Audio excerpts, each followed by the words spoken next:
Bonjour, comment allez-vous? This is the Crypto Kid podcast, and today we discuss no Bitcoin tax. Happy Thursday, everybody. Thank you for being here. In my previous podcast on Facebook, I was begging some questions of cryptocurrency enthusiasts want policy reform.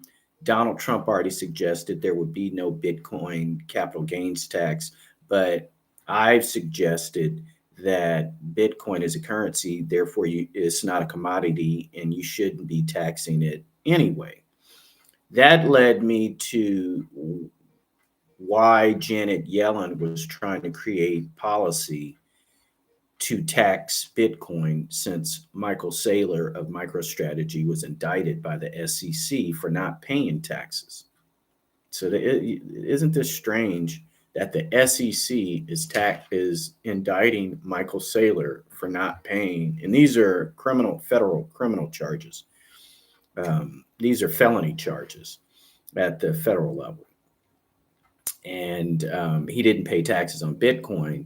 And other countries have suspended taxes on Bitcoin. Therefore, Michael Saylor should have that money reverted back to him. But what it did is it led me on this search for the creation of the Internal Revenue Service. And that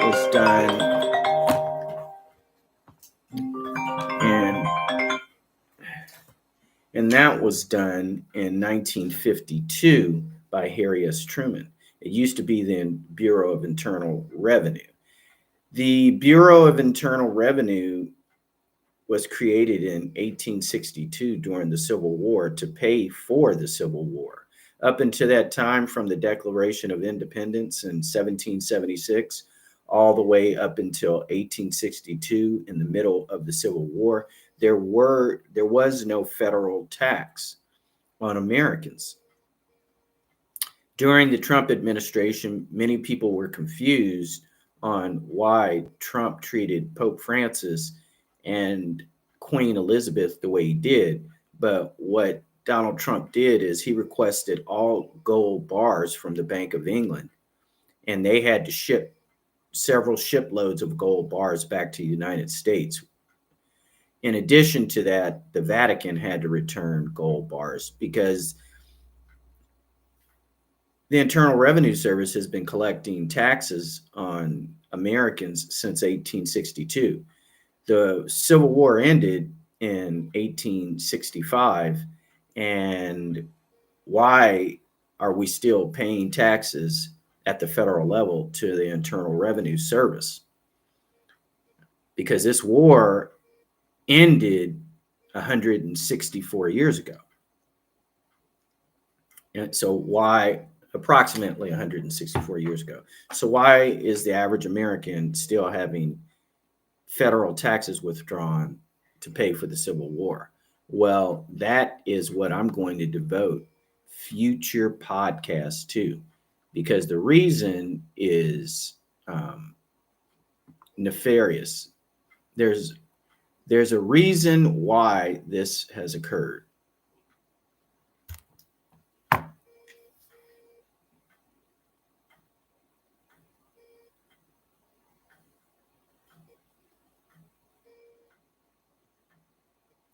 So let me just read you a few paragraphs so you can understand what's going on.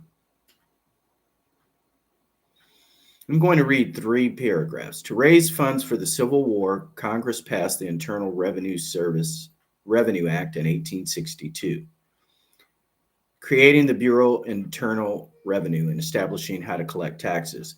The Revenue Act implemented a combination of excise taxes on goods, license fees on various professions, and the nation's first progressive income tax. In 1862, the Commissioner of Internal Revenue divided each state and territory not in rebellion into collection districts. Let's skip over there. These districts collected income taxes until the expiration of the Civil War tax in 1862.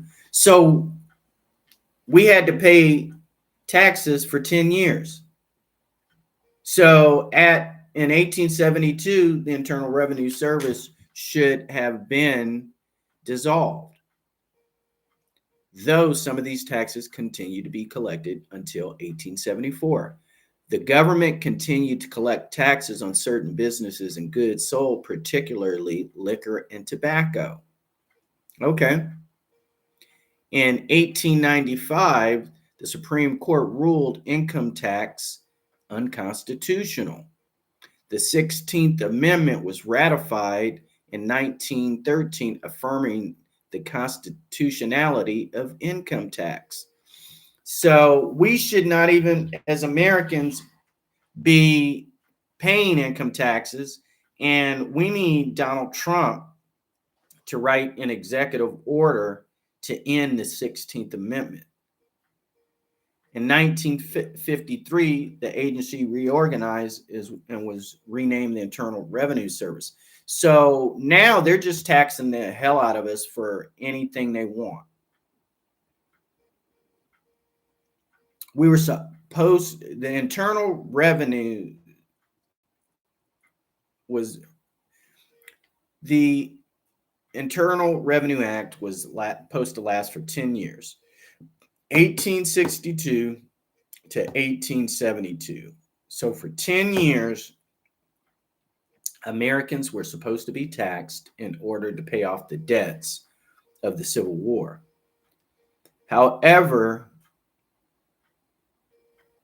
in 1895, the Supreme Court ruled income tax unconstitutional. So 18 years later, in 1913, Congress still wanted to raise money. And so they ratified the 16th Amendment, affirming the constitutionality of income tax.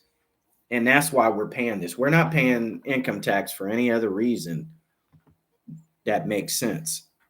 And so we need to call on Donald Trump to end and dismantle the Internal Revenue Service. This agency, this bureau, has no reason to even exist. Donald Trump needs to write an executive order to dissolve the Internal Revenue Service. The immediate problem that comes up is once he does that, then Congress cannot balance, well, they don't balance their budget anyway, but one of the main reasons why we need to do this is because the Internal Revenue Service indirectly is responsible for taxing Americans during years in which we are not at war with any foreign country. And then supposedly we would have the reserves to go to war with anyone when Congress deemed it necessary. However, what ends up happening is the budget, they have to pass a new budget and appropriate additional money for the war because they're spending the money as they collect it. So technically, let's go back to the Bureau of Internal Revenue. The Internal Revenue Act ratified in 1862 was supposed to expire in 1872. And it did. In that 10-year period, Americans were supposed to be taxed to pay back debt for the Civil War. After the 10-year expiration, the Internal Revenue Service or the Bureau of Internal Revenue should have been dismantled, but it wasn't. In 1895, Supreme Court ruled that the Bureau of Internal or the Internal Revenue tax was unconstitutional. So Congress then in 1913 ratified the 16th Amendment to specifically write in there the constitutionality of the Internal Revenue Service or income tax. So let's say it correctly that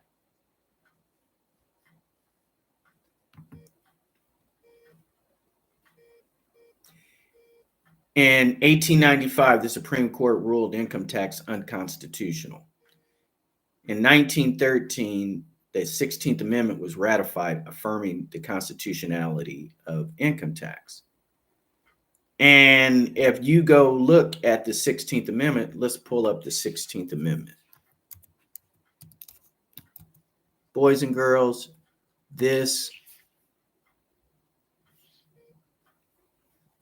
okay, let's get into it.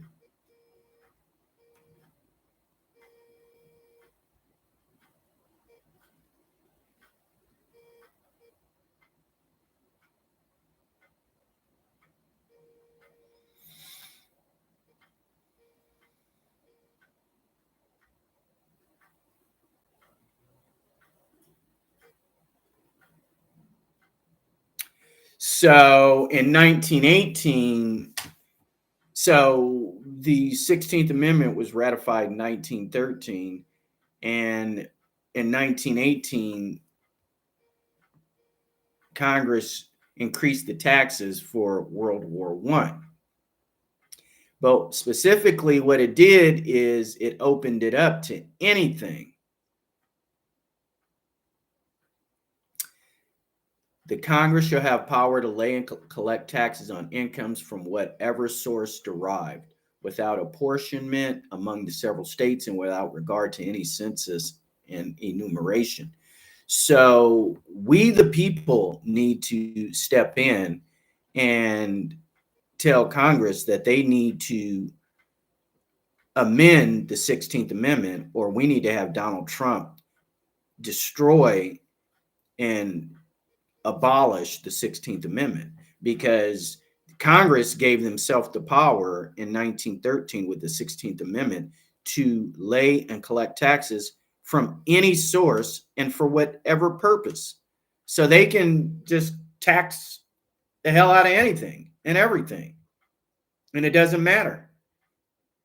And that's what's ridiculous. So under the 16th Amendment, theoretically, they could just tax Bitcoin, cryptocurrency, everything, and they don't need a purpose. And that's why they wrote the 16th Amendment to be so broad and expansive.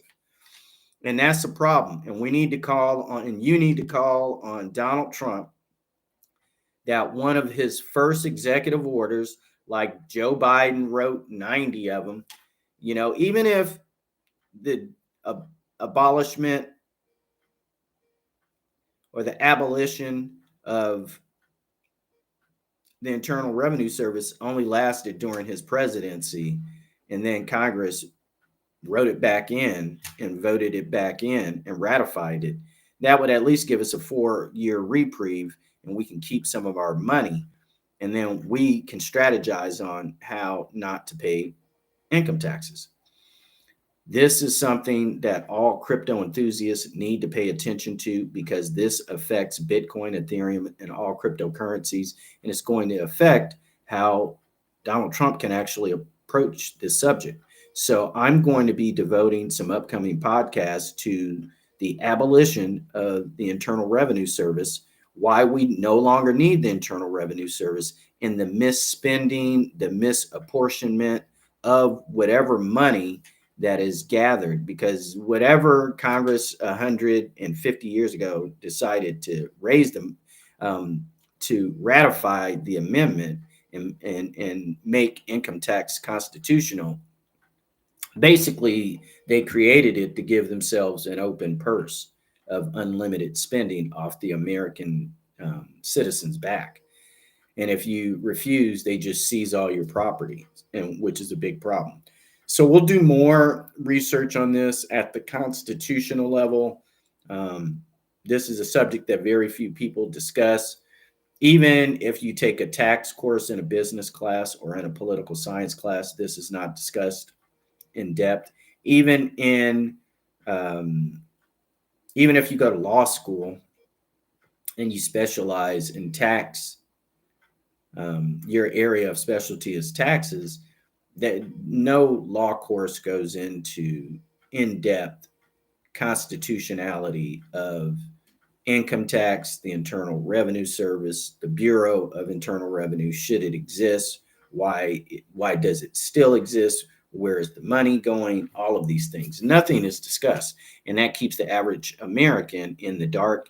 And when you're in the dark, it allows the king, the government, the parliament, the aristocracy to do whatever they want. So with that, this is Daniel Plummer, the Crypto Kid. I'll come back with more information. This is a very juicy subject that we should all pay attention to. With that, this is the Crypto Kid signing out. And remember, the future is crypto. If you're looking for Bitcoin education, go to plummeruniversity.com/Bitcoin mastery.